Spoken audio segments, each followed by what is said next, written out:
Hello, Dr. Tydell again, and I'm going to walk you through using the way we interface with students called Canvas.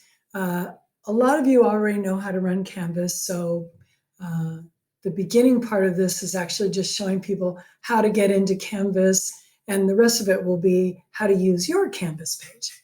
Let's start with how to get into Canvas. First, you go right here. Oh, let's see, do I have a better... Okay, is it right here? Okay, right here, okay? Right here to get into quick links. And after you go to quick links, you go right here. Do you see that it says Canvas right there? Right there? Canvas, okay? Then you just click on Canvas and it'll take you to Canvas. Now, when you go to Canvas, it'll look like this. And so you need to put in your username or student number. Well, you don't have a username, but you do have a student number. So you type your student number in there. Now, before I go too far, let me explain that if you get this far and you're like, oh, I don't remember what Tydell said, you can read it right here. Students can, by default, log in. Wait, do I have a highlighter or something? A pen. All right, I got a pen. I use a pen. So students can log in using your 7-digit student number. 7-digit student number, that means if you've got an older number that starts with the number 7 or the number 8, you probably need to add a 0 at the beginning to make it 7 numbers, all right? So if yours is only 6, add a 0 at the beginning. For those of you that's already 7, go ahead and use that one. And then what is your password? Your password is your date of birth, right? So your date of birth, and it needs to be 8 characters, this many.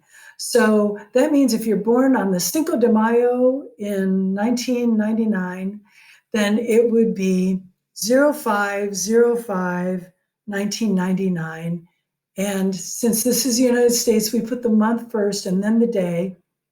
Okay? So anyway, you're going to go ahead and log into Canvas. And when you log into Canvas, I got to go back to, where do I go back to? There. And when you log into Canvas, it'll take you to all of your Canvas courses. I'm an instructor, so I got a dozen of them. If the only class you're taking is Bio 120, then you might just have Bio 120 lecture and Bio 120 lab. I don't run your lecture for Bio 120, I just run your lab. So I'm just talking about your lab page. So Bio 120 lab, and then you click on that, and now you are in what we call the Canvas shell for lab. I don't know why they call it a shell, they just do. Now, it'll always take you here. This is the home page for the Bio 120 lab that I set up. And I want you to notice a few things when you're here. Let's see, it'd be nice if I had like a highlighter. Pen, no. Mouse pointer. Oh, okay. So first of all, here are the drop-in hours online. In order to drop in, these are kind of like what used to be my office hours, except for I'm not sitting in an office, so you can just walk over there. You need to contact me through Zoom. And it's very easy because these are the links that you will be using for the entire semester. So Mondays, I will be just sitting here typing or reading or whatever with the Zoom camera on me until someone decides to show up. So you could click here, Monday from 4 to 5, Tuesday from 3 to 4, Friday from 10 to 11.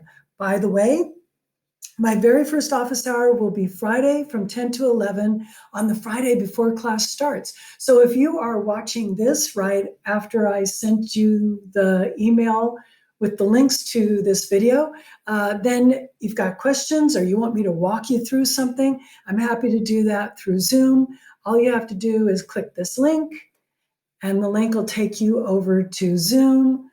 You do need to set up Zoom on your computer, but it's free. You don't have to pay for anything, all right?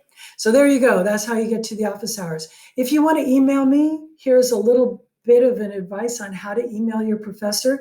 Not just me, any professor. So make sure you tell us what class you're in and whether it's the lecture or the lab, and like, you know, a lot of lab instructors are teaching Bio 120 on Mondays and Wednesdays. So just little hints like that, okay? Then, let me get out of here, right?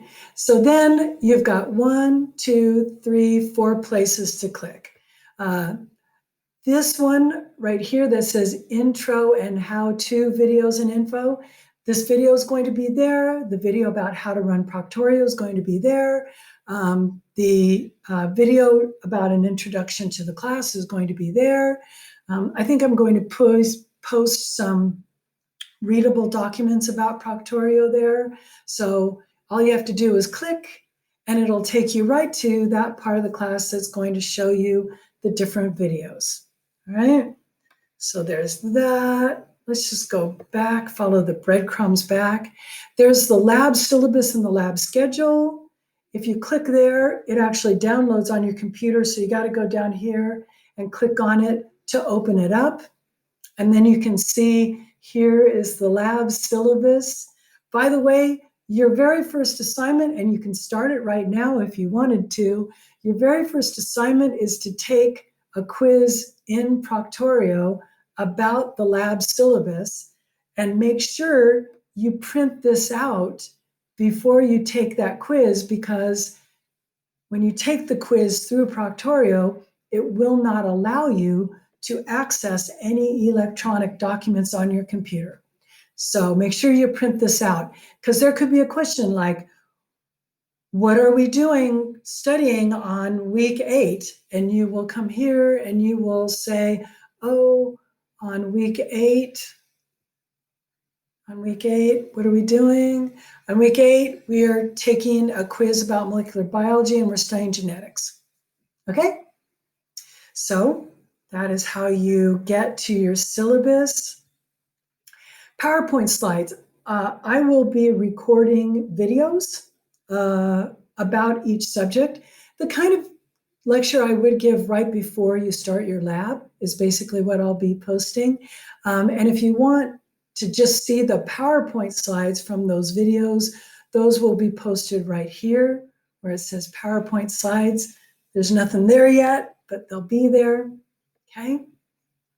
And then we have got lab modules. Lab modules, by far, the most important part of this page. So if you go here to the lab module, just click on lab module, and it'll send you here and you'll say, okay, week number 1, experimental design, and it's due by midnight Friday, 8/21. You need to do everything in this little module. It's not complete yet. There will be a video to watch, a couple of videos for you to watch. Then you can, some of the stuff for you to read, and then you'll go here to the scientific method simulation. The scientific method simulation is not available for you yet, but this is something that actually is going to use Flash Player. I know Flash Player is not long for this world, but we're going to be using it this semester. So this will take you to that assignment. Let's go back home. And so lab modules will tell you every week what you need to do. If you do not do these things, you will be marked absent for that week. You're only allowed 2 absences for the entire course. And that shouldn't be difficult, because you basically have an entire week to get the scientific method simulation and done and watch those lab videos, but you only have 48 hours to do most of your quizzes. This one is an exception. You only have 48 hours to do most of your quizzes, but still, that means that if you've got to be over at your Aunt Sally's for some reason, you fine, just take your quiz before you go, or take your quiz when you get home, right? Okay, is there anything else exciting about Canvas? No, I don't think so, right? Over here, it's got some of the things nagging you, the things that you need to do. I do not know why that's still there. Yes, if you go here to the syllabus, will link you to the syllabus, and it takes you here to the course summary, but I think I'm going to hide that because this is not a complete list of your obligations for each week. So I think I'm going to hide that, so you will just go to your lab modules, and everything that's there in that week's module is a requirement for that week. All right, go ahead and watch the video about Proctorio, and maybe I'll see you in one of my drop-in hours on Zoom.